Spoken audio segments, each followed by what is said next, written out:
So carbon being having very small size, carbon is forming very strong bonds with hydrogen, oxygen, nitrogen and halogens, and enable it to form the long number of carbon atoms. As you consider over here that mostly hydrocarbons are the bond between carbon and hydrogen. So the bond energy which is required to break the bond is 413 kilojoule per mole.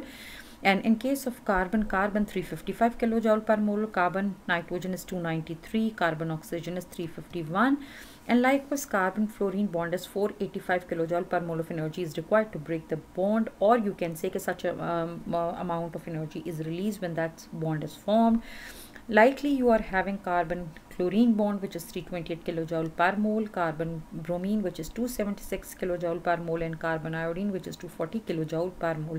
From that you can imagine that carbon is having a very strong affiliation with other atoms, and